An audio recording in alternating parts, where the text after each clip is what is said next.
നമസ്കാരം. കാസർഗോഡ് 15 വയസ്സുകാരിയും 42 വയസ്സുകാരനെയും മരിച്ച നിലയിൽ കണ്ടെത്തിയ സംഭവത്തിൽ കഴിഞ്ഞ ദിവസങ്ങളൊക്കെ പോലീസിന് ഈ ഒരു വിഷയത്തിൽ വലിയൊരു വീഴ്ച സംഭവിച്ചുവെന്ന ആരോപണമൊക്കെ ശക്തമായിരുന്നു.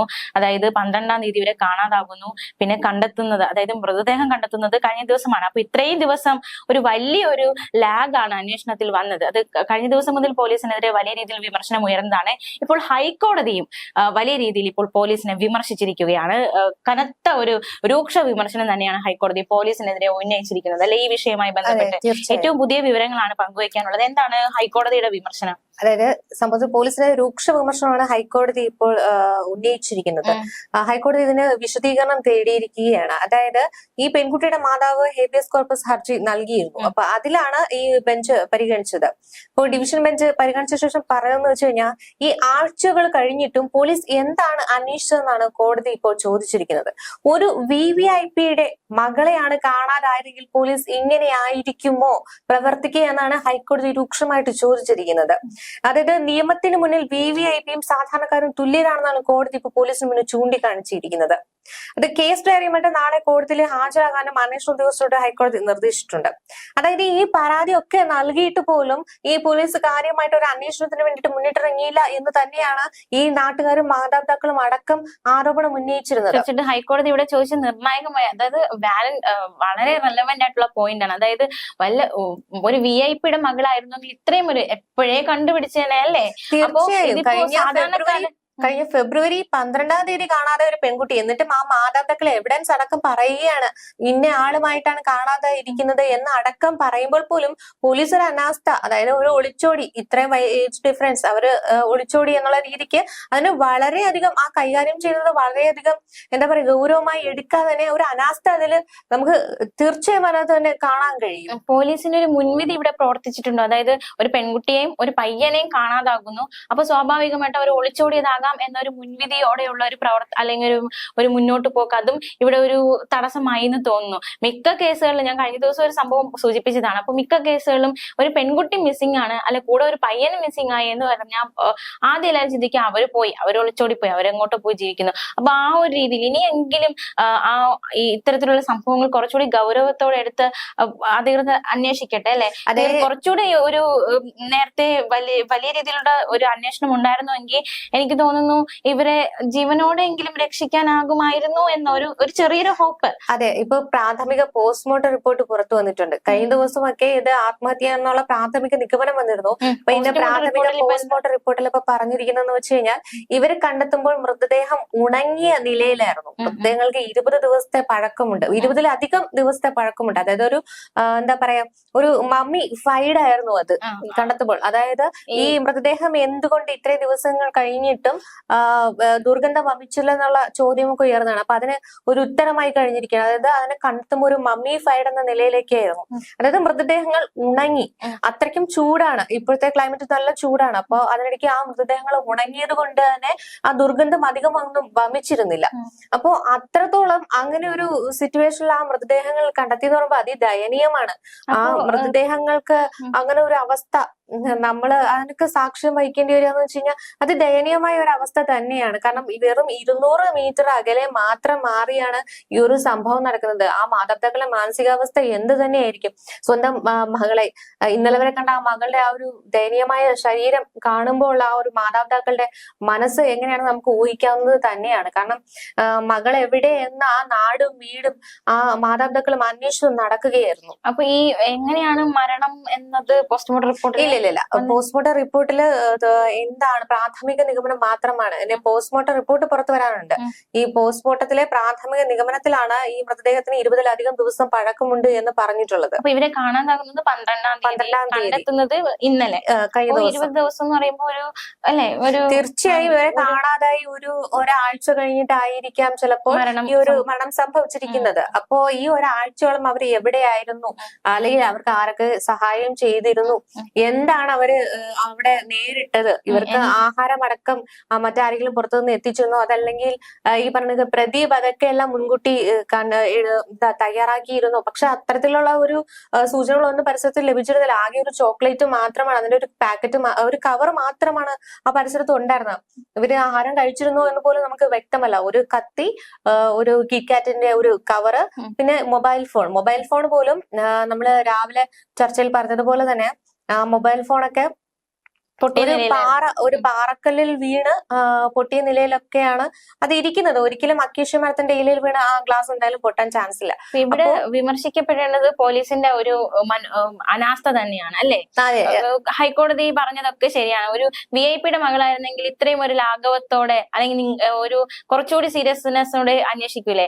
ഇതിപ്പോ ഒരു സാധാരണക്കാരന്റെ മകളായത് കൊണ്ടായിരിക്കാം ഇത്രയും വളരെ ലാഘവത്തോടെയാണ് അന്വേഷിച്ചിരിക്കുന്നത്. നമുക്ക് തുടക്കം മുതൽ തന്നെ ഈ സംഭവവുമായി ബന്ധപ്പെട്ടുള്ള ഓരോ വിവരം വരുമ്പോഴും വലിയ അനാസ്ഥ, പോലീസിന്റെ ഭാഗത്ത് നിന്ന് വലിയൊരു അനാസ്ഥ ഉണ്ടായിട്ടുണ്ട് ഈ കേസ് അന്വേഷിക്കുന്നത്. ഈ തുടക്കം മുതൽ തന്നെ പോലീസ് പറയുന്നത് ഇവർ തമ്മിൽ ദീർഘനാളായിട്ട് അടുപ്പമുണ്ട്. അതായത് ഫോണിലൂടെയൊക്കെ ബന്ധം തുടർന്നതോ പരസ്പരം വിളിക്കും, ഇതൊക്കെ പോലീസ് പറയുന്നുണ്ട്. പിന്നെ ഇവര് 1 വർഷം മുമ്പ് ഈ ചൈൽഡ് ലൈനിൽ ഈ പെൺകുട്ടിയുടെ അധ്യാപകർ പരാതി നൽകിയിരുന്നു. അപ്പോ ആ സമയത്ത് ഇവര് തമ്മില് സഹോദര സ്നേഹം എന്ന നിലയിലേക്ക് എന്താ പറയാ ആ ഒരു വാദത്തിൽ ഒതുക്കി ഈ ഒരു കേസ് തള്ളിപ്പോവുകയാണ് ചെയ്തത്. പക്ഷെ അന്നേ ഒരു മുൻകരുതൽ, ഒരു കുറച്ചുകൂടി ഒരു ശ്രദ്ധ വേണ്ടപ്പെട്ടവർ സംഭവിക്കില്ലായിരുന്നു. ശരിക്കും പറഞ്ഞാൽ അന്ന് വീട്ടുകാരും ഈ വാദത്തെയൊക്കെ പിന്തുണച്ചിരുന്നു. പക്ഷെ ഇപ്പോ ഈ പുറത്തു വരുമ്പോ അമ്മ പറയുന്നത് അന്ന് ചൈൽഡ് ലൈനില് അവര് പരാതി കിട്ടിയിട്ട് പോലും കാര്യമായിട്ട് ഗൗരവത്തിൽ എടുത്തില്ല എന്നൊക്കെയാണ് ഇപ്പോ അമ്മ നൽകി എന്ന് പറഞ്ഞിരിക്കുന്ന ഒരു മൊഴി എന്ന് പറയുന്നത്. അപ്പോ ശരിക്കും പറഞ്ഞാൽ ഇവിടെ ആരുടെ അനാസ്ഥയാണ് ശരിക്കും പറയുന്നത്? കാണിക്കുക വീട്ടുകാരുടെ അനാസ്ഥയാണോ അതോ പോലീസിന്റെ അനാസ്ഥയാണോ ഒക്കെ നമ്മൾ ഇങ്ങനെ ചോദിക്കേണ്ടിയിരിക്കുന്നു. അനാസ്ഥ സ്റ്റെപ്പ് ബൈ സ്റ്റെപ്പ് ആയിട്ട് നോക്കുകയാണെങ്കിൽ വീട്ടുകാർ ശ്രദ്ധിക്കണമായിരുന്നു. അന്ന് ചൈൽഡ് ലൈൻ അങ്ങനെ ഒരു പരാതി പോയപ്പോ തന്നെ കുറച്ച് ശ്രദ്ധ വീട്ടുകാർ കൊടുക്കണമായിരുന്നു. അതുപോട്ടെ, മകളെ കാണാതായി എന്ന് പറഞ്ഞ് പോലീസ് സ്റ്റേഷനിൽ എത്തുമ്പോൾ പോലീസ് കാണിച്ചത് വലിയ അനാസ്ഥയാണ്. രണ്ടാമത് പോലീസിന്റെ ഭാഗത്തുനിന്ന് വലിയ വീഴ്ച സംഭവിച്ചിട്ടുണ്ട്. പിന്നെ ഈ പെൺകുട്ടി ഈ ഒരു ചൈൽഡ് ലൈനിൽ പരാതിയൊക്കെ കിട്ടിയതിനു ശേഷം തന്നെ ഇവര് രണ്ടുപേരും കൂടിയായിട്ട് ക്ഷേത്രമൊക്കെ സന്ദർശിക്കാൻ പോയി എന്നൊക്കെ പറയുന്നുണ്ട്. ആദ്യം ഈ പ്രദീപിന് ഓട്ടോ ഡ്രൈവറായിരുന്നു, പിന്നീട് കാർ ഡ്രൈവറായി, പിന്നെ എന്താ പറയാ ഡ്രൈവറൊക്കെ ആയിട്ട് വർക്ക് ചെയ്തിട്ടുണ്ട് എന്നൊക്കെയാണ് പറയുന്നത്. അപ്പൊ എന്ത് തന്നെ ആയിരുന്നാലും ഈ ഒരു 15 വയസ്സിനുള്ളിലുള്ള ആ ഒരു ഒരു അടുപ്പം, ഇവർ തമ്മിൽ അടുപ്പമുണ്ടെന്ന് പോലീസ് പറഞ്ഞു വെക്കുമ്പോൾ പോലും അതിനുശേഷം എന്ത് സംഭവിച്ചു, എന്തെങ്കിലും തരത്തിലുള്ള ഭീഷണി മുഴക്കിയത്? ഇവർ തമ്മിൽ 92ഓളം ചിത്രങ്ങളാണ് ബന്ധുവിന് അയച്ചു കൊടുത്തിട്ട്. എന്തിനായിരിക്കും അന്നത്തെ ദിവസം തന്നെ ഇത്രയും ചിത്രങ്ങൾ അധികം അയാൾക്ക് അയച്ചു കൊടുത്തതെന്നുള്ളത് സംശയം ജനിപ്പിക്കുന്ന ഒന്ന് തന്നെയാണ്. നമ്മുടെ കേരള പോലീസിനെ നമുക്ക് അല്ലെ, അവരുടെ ഒരു അന്വേഷണം നമുക്ക് ഇപ്പൊ മുംബൈയിൽ നിന്ന് 2 പെൺകുട്ടികളെ കാണാതായി, അവരെ പെട്ടെന്ന് കണ്ടുപിടിക്കുന്നു. നമ്മുടെ പോലീസ് സേനയുടെ ആ ഒരു പ്രവർത്തന മികവ് അത് വളരെ അത്തരത്തിലുള്ള പ്രവർത്തന മികവ് കാണിക്കുന്ന പോലീസുകാരെയും ഈ പറയുന്ന കണക്ക് നെഗറ്റീവായി കാണിക്കാൻ ചിലർ ഇതിൽ തന്നെ ഉണ്ട് എന്ന് തന്നെ നമുക്ക് എടുത്ത് പറയേണ്ടി വരും. അത്തരത്തിലുള്ള ഒരു നെഗറ്റിവിറ്റിയാണ് ഈ ഒരു വീഴ്ച എന്ന് തന്നെ നമുക്ക് എടുത്ത് പറയേണ്ടി. ഹൈക്കോടതി വരെ രൂക്ഷമായിട്ടാണ് വിമർശിച്ചത്. ഇതിൽ എന്താ ചെയ്തിരിക്കുന്നതെന്നാണ് ഹൈക്കോടതി ചോദിച്ചിരിക്കുന്നത്. കുറച്ചുകൂടി ഒരു ഇത് കാണിക്കണമായിരുന്നു. ചിലപ്പോ അവരെ ഇത്രയും ദിവസം എടുത്തില്ലേ, അപ്പോ ഇത്രയും ദിവസത്തിനുള്ളിൽ അവരൊന്ന് ജീവനോടെ കണ്ടെത്താൻ ചിലപ്പോ പോലീസ് കുറച്ചുകൂടി ഒരു ആക്റ്റീവ്നെസ് കാണിച്ചിരുന്നെങ്കിൽ ഉറപ്പായിട്ട് അവരെ രക്ഷിക്കാൻ പറ്റുമായിരുന്നു എന്ന് തോന്നുന്നു. ഹൈക്കോടതി അതുകൊണ്ട് തന്നെയാണ് ഇട്ട് നിരത്തി പോലീസിന്റെ വീഴ്ചയെ വിമർശിച്ചിരിക്കുന്നത്. അതെ, ഈ പറയാനൊക്കെ എന്താ സിഗ്നല് കേന്ദ്രീകരിച്ചായിരുന്നു കഴിഞ്ഞ ദിവസമൊക്കെ അന്വേഷണം പുരോഗമിച്ചത്. അതായത് ഇതിൽ ഏറ്റവും പ്രധാന കാര്യം ഈ ഇവരുടെ ഫോണിന്റെ ടവർ ലൊക്കേഷൻ സെയിം സ്ഥലത്ത് തന്നെയായിരുന്നു തുടക്കം മുതൽ ഇതുവരെയും. അപ്പൊ അത് വെച്ചിട്ടെങ്കിലും ഒരു അന്വേഷണം, പക്ഷെ ഡ്രോൺ അന്വേഷണം നടത്തി, ഓക്കെ, അന്ന് കണ്ടെത്താൻ സാധിച്ചില്ല, പക്ഷെ ഇപ്പൊ കണ്ടെത്തിയല്ലോ. അപ്പൊ ഇതുപോലെ അത് നേരത്തെ അങ്ങനെ ഒരു ഇത് അല്ല, അന്ന് അന്വേഷണത്തിൽ കണ്ടെത്തിയെങ്കിൽ പോലും അവര് പറയുന്ന കുറച്ച് റീസൺസ് ഉണ്ട്. അതായത് ഈ ബന്ധുക്കളും അയൽവാസികളും ഒക്കെ ഇവര് നാട് കടന്നു പോയിട്ടുണ്ട്, ഇവര് മുംബൈയിലേക്ക് കടന്നു പോയിട്ടുണ്ട്, ഇവര് ഒളിച്ചോടിയതാണ് എന്നൊക്കെ പറഞ്ഞ, അതായത് അവിടെ ഒന്നും പരിശോധിച്ചിട്ട് കാര്യമില്ല എന്നുള്ള രീതിക്കൊക്കെ അവര് പറയുന്നത് കേട്ടു. അപ്പോ അത്തരത്തില് പോലീസുകാരെ വിചാരിച്ചു ഇനി ഇവിടെ ഒന്നും അന്വേഷിച്ചിട്ട് കാര്യമില്ല, പുറത്തേക്ക് അന്വേഷണം വ്യാപിപ്പിക്കണം എന്ന് കരുതിയിട്ടാണ് കർണാടകയിലേക്ക് ഇയാളുടെ ബന്ധുക്കളുള്ള ഇടത്തേക്ക് പോയി അന്വേഷിക്കുന്നു. പക്ഷെ അവിടെ പോയിട്ടും കാര്യമായിട്ട് യാതൊരു തരത്തിലുള്ള ഒരു തെളിവുകളോ മറ്റൊന്നും കിട്ടുന്നില്ല. അങ്ങനെ തിരിച്ച് വീണ്ടും പോലീസ് ഇവിടെ വരുന്നു. എന്നാ പിന്നെ സിഗ്നൽ കിട്ടിയെടുത്ത് നമുക്ക് വീണ്ടും തെരച്ചിൽ തുടരാം. എന്തുകൊണ്ട് ആ പ്രവൃത്തി നേരത്തെ എടുത്തിരുന്നില്ല? അത് ടവർ ലൊക്കേഷൻ ഏറ്റവും വലിയ തെളിവ് തന്നെയല്ലേ, അവരുടെ ഫോണ്, അവരുടെ കയ്യിലുള്ള ഫോണല്ലേ. അപ്പൊ ആ ഫോണിന്റെ ലൊക്കേഷൻ കാണിക്കുന്നിടത്ത് എന്തുകൊണ്ട് അവർ ആദ്യം തന്നെ അന്വേഷിച്ചില്ല? അതും ഹേബിയസ് കോർപ്പസ് ഫയൽ ചെയ്തതിനു ശേഷമാണ് ഈ നടപടികളൊക്കെ നടക്കുന്നത്. അതുവരേക്കും ഈ പോലീസ് എന്താ ചെയ്തത്? നമുക്കൊരു ചോദ്യം തന്നെ ചോദിക്കേണ്ടി വരും. നമ്മുടെ സാധാരണക്കാരുടെ ഒരു ചോദ്യം തന്നെയാണ് ഈ പറഞ്ഞത് ഹൈക്കോടതി ഇപ്പൊ ചോദിച്ചിരിക്കുന്നത്. ഒരു VVIPയുടെ മകളായിരുന്നെങ്കിൽ ഇങ്ങനെ ആയിരിക്കുമോ പോലീസ് എന്താ ചെയ്യുന്നത്? നമുക്കിപ്പോ ശക്തിമാനോ അല്ലെങ്കിൽ സൂപ്പർമാനോ അല്ലെങ്കിൽ മിന്നൽ മുരളിയോ ഒന്നുമില്ല. നമുക്കൊരാവശ്യം വന്നാൽ നമ്മള് ആശ്രയിക്കുന്നത് നമ്മുടെ പോലീസ് സേനകളെ, നമ്മുടെ നിയമ സംവിധാനങ്ങളെയാണ്. അപ്പൊ അവരുടെ ഭാഗത്ത് നിന്ന് ഒരു വീഴ്ച സംഭവിക്കുമ്പോൾ അത് സാധാരണക്കാർക്ക് വലിയ രീതിയിലുള്ള ആശങ്ക ഉണ്ടാക്കുന്നത് തന്നെയാണ്. അവരുടെ ഒരു അനാസ്ഥ വഴി അല്ലെങ്കിൽ അവർ ഇത്തരത്തിലൊരു ഒരു സീരിയസ്നെസ് കാണിക്കാതെ അങ്ങനെ വരുമ്പോൾ നമ്മളെ പോലുള്ള സാധാരണക്കാർ ആശ്രയിക്കുന്ന നിങ്ങളെ ഞങ്ങൾക്ക് വലിയൊരു ആശങ്ക ഉണർത്തുന്ന കാര്യം തന്നെയാണ്. എത്രയോ സംഭവങ്ങൾ ഇങ്ങനെ ഉണ്ടായിരിക്കുന്നു. പ്രത്യേകിച്ച് ഈ ഏറ്റവും താഴെ തട്ടിലുള്ള ജനങ്ങൾ, അവര് ഇങ്ങനെ ഈ ഒരു നിയമ സംവിധാനങ്ങളുടെ സഹായമൊക്കെ തേടുമ്പോൾ പലപ്പോഴും അവർ ദുരനുഭവങ്ങൾ നേരിടുന്ന 2-3 സംഭവമൊക്കെ എനിക്കറിയാം. എന്റെ അനുഭവത്തിൽ തന്നെ ഉണ്ടായിട്ടുണ്ട്. അപ്പൊ അങ്ങനെ ഒരു ഇത് കാണിക്കാതെ അല്ലെ, കുറച്ചുകൂടി അത് എല്ലാവരും ഒരുപോലെയാണ്, എല്ലാവരുടെയും ജീവൻ ഒരുപോലെയാണ്. ഇത് VIP ആയാലും താഴെ തട്ടിലുള്ള സമൂഹത്തിലെ താഴെ തട്ടിലുള്ള ഒരു വ്യക്തിക്കായാലും അവരുടെ എല്ലാവരുടെയും ആവശ്യം ഒരുപോലെയാണെന്ന മൈൻഡിൽ പ്രവർത്തിക്കണം. ഞങ്ങൾക്ക് വേണ്ടി, സാധാരണക്കാർക്ക് വേണ്ടി ഒരേ ഒരു വേർതിരിവ് കാണിക്കാതെ പ്രവർത്തിക്കേണ്ടവർ തന്നെയാണ് സേന. അതെ, ഇവിടെ ഹൈക്കോടതി ചൂണ്ടിക്കാട്ടിയിരിക്കുന്ന VVIPയും സാധാരണക്കാരും തുല്യരാണെന്നാണ് കോടതി പോലീസിന് മുന്നിൽ ചൂണ്ടിക്കാണിച്ചിരിക്കുന്നത്. നിയമത്തിന് മുന്നിൽ എല്ലാവരും തുല്യരാണ്. അതെ, എന്തായാലും കേസ് ഡയറിയുമായിട്ട് നാളെ കോടതിയിൽ ഹാജരാകാനാണ് അന്വേഷണ ഉദ്യോഗസ്ഥനോട് ഉത്തരവിട്ടിട്ടുള്ളത്. എന്തായിരുന്നാലും അദ്ദേഹം നടത്തിയ അന്വേഷണത്തിന്റെ നാൾവഴികൾ ഹൈക്കോടതി തന്നെ കണ്ടറിയേണ്ടിയിരിക്കുന്നു. അപ്പൊ ഇനി എന്തൊക്കെ വീഴ്ചകൾ ഉണ്ടായെന്ന് അതിനുശേഷം നമുക്ക് മനസ്സിലാക്കാൻ സാധിക്കും. ഇപ്പൊ നഷ്ടമായത് ആർക്കാണ്? ഒരു അച്ഛനും അമ്മയ്ക്കും അവരുടെ മകളെ നഷ്ടമായി. ഞാൻ രാവിലെ പറഞ്ഞതുപോലെ തന്നെ ആ പിതാവ് ഒരുപാട് കാര്യങ്ങൾ ശ്രമിക്കുന്നുണ്ട്. ഈ പോലീസ് അന്വേഷണം നേരെ നടക്കുന്നില്ല, അതുകൊണ്ട് മകളെ കണ്ടുപിടിക്കാൻ വേണ്ടി ക്രൈംബ്രാഞ്ച് അന്വേഷണം ആ ഒരു രീതിക്ക് പോകുന്നു. അങ്ങനെ പോകാവുന്നിടത്തൊക്കെ തുറക്കപ്പെടുമെന്ന് കരുതുന്ന വാതിലൊക്കെ പോയി മുട്ടുന്നു. ഒരു പിതാവിന്റെ ഒരു അലച്ചിലാണ് അവിടെ കാണാൻ സാധിക്കുന്നത്. അവസാനം എന്തായി? ആ പിതാവിനും മാതാവിനും നഷ്ടമായി. ആ നാട് കേൾക്കരുത് എന്ന് ആഗ്രഹിച്ച വാർത്ത തന്നെ അവസാന നിമിഷം കേൾക്കേണ്ടി വന്നു. ഇരുവരെയും തൂങ്ങി മരിച്ച നിലയിൽ കണ്ടെത്തി. അപ്പൊ ഈ കണ്ണൂർ മെഡിക്കൽ കോളേജ് ആശുപത്രിയിലായിരുന്നു പോസ്റ്റ്മോർട്ടം നടന്നത്. അപ്പൊ കൂടുതൽ പരിശോധനയ്ക്കായിട്ട് മൃതദേഹ അവശിഷ്ടങ്ങൾക്ക് ഫോറൻസിക് ലാബിലേക്ക് അയച്ചിട്ടുണ്ട്. ഈ ആത്മഹത്യക്ക് കാരണം എന്താണെന്ന് ഇതുവരെ വ്യക്തമായിട്ടില്ല. ആത്മഹത്യ തന്നെയാണോ എന്ന് കണ്ടെത്തല്ലേ പ്രാഥമിക നിഗമനം മാത്രമാണ്. അപ്പൊ ഇനി പോസ്റ്റ്മോർട്ടം റിപ്പോർട്ട് പുറത്തു വരേണ്ട. ഈ പോസ്റ്റ്മോർട്ടം പ്രാഥമിക നിഗമനത്തിൽ തന്നെയാണ് ഈ മമ്മിഫൈഡ് ആയ നിലയിലായിരുന്നു മൃതദേഹം പറഞ്ഞിട്ടുള്ളത്. അപ്പോൾ എന്താണ് ആ സമയത്താണ് സംഭവിച്ചത് എന്നുള്ളത് സംബന്ധിച്ച് കൂടുതൽ വിവരങ്ങളൊക്കെ വരും പുറത്തു വരേണ്ടിയിരിക്കുന്നു. കേരളം എന്തായിരുന്നാലും ഒത്തിരി നടുങ്ങുന്ന വാർത്തകൾക്കിടയിൽ വന്നപ്പെട്ട ഒരു തിരോധാന കേസായിരുന്നു ഇത്. എന്തായാലും വീണ്ടും ആവർത്തിക്കാണ്, നമ്മുടെ കുട്ടികളുടെ സുരക്ഷ നമ്മുടെ കയ്യിലാണ് അല്ലെ.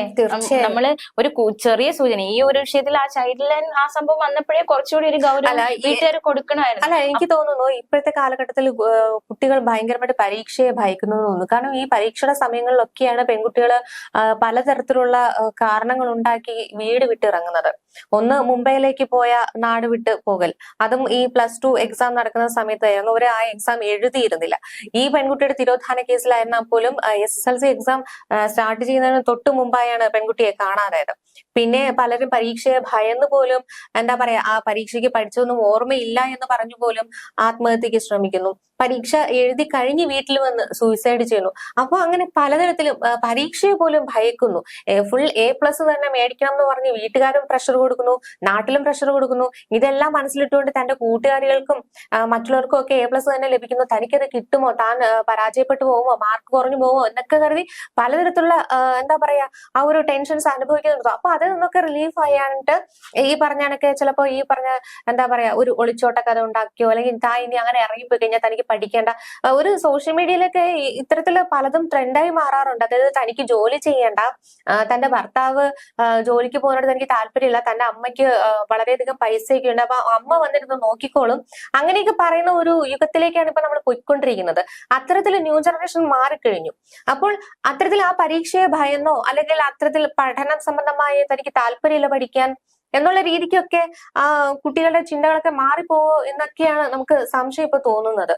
ഇപ്പൊ നമ്മുടെ മക്കളെ, നമ്മുടെ വീട്ടിലുള്ള മക്കളെ നമ്മളൊന്ന് ചേർത്ത് നിർത്തുക, അവരെ കൂടുതൽ സമ്മർദ്ദത്തിലാക്കാതിരിക്കുക, അല്ലെ? പിള്ളേർ എന്തൊക്കെയാണ് ചിന്തിക്കണം, എന്തൊക്കെയാണ് ചെയ്തു വിട്ടണേന്ന് നമുക്ക് പോലും അറിയാൻ പറ്റാത്ത ഒരു കാലഘട്ടത്തിലാണ് നമ്മൾ വന്ന് നിൽക്കുന്നത്. അപ്പോൾ ചുറ്റുപാടും നടക്കുന്ന ഈ സംഭവങ്ങളുടെയൊക്കെ വെളിച്ചത്തില് നമ്മുടെ വീട്ടിലെ കുഞ്ഞുങ്ങളെ നമ്മൾ കുറച്ചുകൂടി ഒന്ന് കെയർ ആയിട്ട് നോക്കേണ്ടിയിരിക്കുന്നു. തീർച്ചയായും.